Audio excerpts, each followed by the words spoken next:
media agencies fall over themselves to focus on women and only women in all areas of life. There are 18 candidates vying to be the president, and Channel 4 News has been following the campaign of the only woman among them. And first woman speaker on the horizon. The House is because we're elected Democratic. No British woman has ever reached Formula One. Stoddart expects to be the first. And in India, as in the rest of the world, women are often among the lowest wage earners.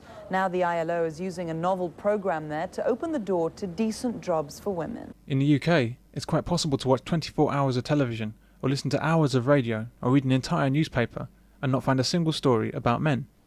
In contrast, women receive massive coverage of their activities and issues, with heavy emphasis on the very fact that it's women under discussion. Jane, wonderful. Oh, there's Kira again. Let's have another look. Well, she does look lovely.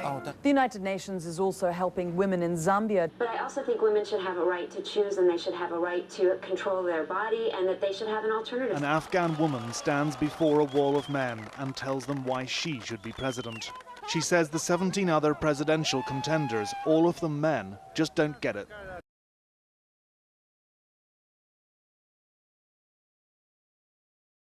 What's it like to be in a city, surrounded by enemy troops, and being told this? The Americans are broadcasting loudspeaker instructions for all women and children to leave Fallujah, and that all men under 45 entering or leaving will be detained.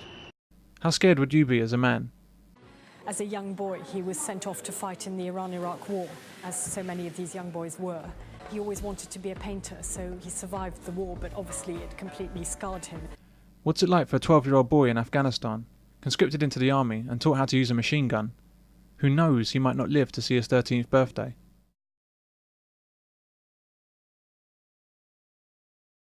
Well, all the women are dressed in black, head to toe, walking 5 feet behind the men. What are the pressures and obligations on Middle Eastern men to support a family or else be ostracised as a failure? We don't hear much about these stories of men, but here the BBC covers a hugely important issue of whether or not it's demeaning to women to be described as girls instead of women.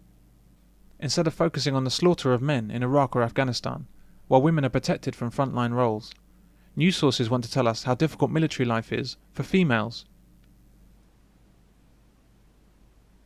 In Bosnia, the civil war has wiped out men so disproportionately that only 30% of the Bosnian population are men. What do the headlines tell us?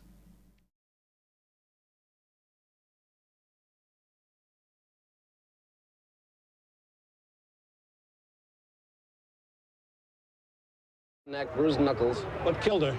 Strangled, I think. Too bad, good-looking girl. Find ID? What does this mean? Too bad, good-looking girl. Her death is more tragic because she's pretty. When a man dies, no policeman would ever say, "Too bad, handsome guy." In our society, a man's life is only important if he does something worthwhile. Only a woman's life is important in itself. There's hardly any point to men watching the news anymore, particularly on the BBC or Channel 4. It completely marginalises men, in denial of the very existence of men as human beings, except as criminals. What was starting to be common practice towards the blacks in the early 1900s, in a few decades' time became enshrined in law with the apartheid laws. And if men aren't careful, what is happening now with practice against men could well be in 10 or 20 years' time be enshrined in law, so that men suddenly find they actually can't do certain things. In Austria, there's a law that compensates women on divorce if the husband never helped them with housework. In Germany, one party has proposed a criminal law that men must share housework equally. In Spain, marriage law is being rewritten to make it grounds for divorce if the man doesn't do a share of the housework. It's also grounds to deny him access to his children in the event of divorce. There's more stuff going on in Spain, quite a bit more. Yeah. One of the things is apparently not enough of the husbands do housework. Yeah. So they can do the garden and build the house and earn the money, but they're not doing enough dishwashing. Yeah. And so they're going to put it as a grounds for divorce. Oh yeah. If he doesn't do enough dishes. Yeah. Well, in Austria, I think they've passed a law, haven't they? They've actually passed a law in Austria. Oh yeah. Oh yes, where men have got to do their share of housework. And I keep thinking, housework? What the hell is it coming down to housework for? In Sweden, there's a proposal of a man tax. The idea is that men cost the economy more and so should pay more taxes. The idea that men cost the state more is ridiculous. The fact that Sweden actually has an economy, and indeed the fact that Sweden exists as a nation, is down to the work of men. In France, if a man calls a woman a bitch, who's committed a hate crime against women and can go to prison. Men in Costa Rica can now be sent to prison for up to 50 days for trying to chat up women. A new law says women can have men arrested for paying them unwanted compliments. Spain last year, it was all put as a jokey joke, but the new mayor, who obviously wanted to keep his position and secured the women's vote nicely, actually declared that I think on Wednesday or Thursday evenings, men would not be allowed to go out into their bars, into their pubs. And he had these women, believe it or not, dressed up in these pink outfits, and they used to go into these pubs, and if they found men in there, they would take their name and address down and they would fine them, an on-the-spot fine. And these blokes actually used to cough up. And I looked at that and I thought, if you joked about this 10 or 20, it would have been a joke. It would have been put up as a little sketch, wouldn't it? In a show. And you'd have laughed about it, but that was a reality.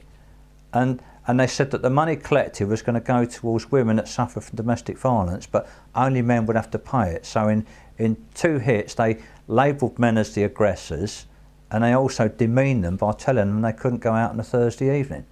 When the tsunami hit Asia in 2004, news sources and charities fell over themselves to emphasise the female cost of the tragedy. Oxfam and others even sought to say that women were affected worse by the disaster. This is typical behaviour by charities in their efforts to extract donations. People care more about women.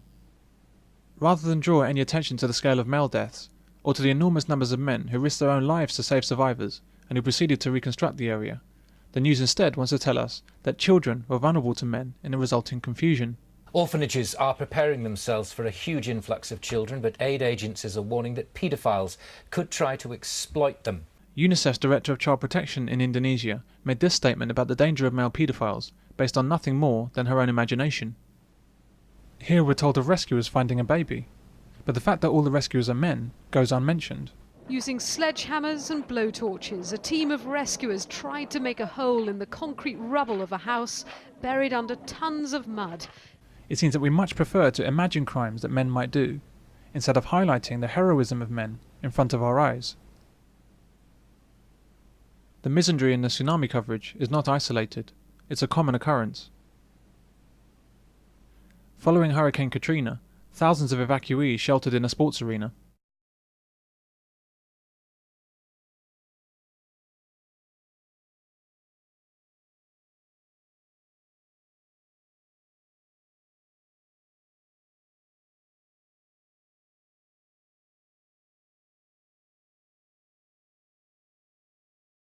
What men were actually doing was protecting their families, saving lives, and rebuilding the city. But the news had nothing to say about that. An organised gang of African rapists terrorised the English town of Northampton. Police said that the gang of men had raped 3 women and attempted to abduct 2 others. They issued identikit pictures and plastered Northampton with "Females Be Alert" posters.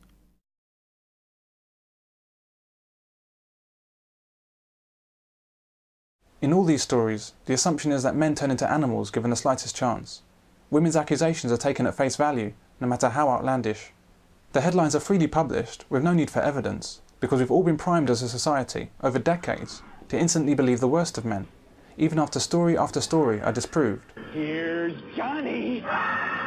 The media and government endorses these misandrous attitudes, the police in particular.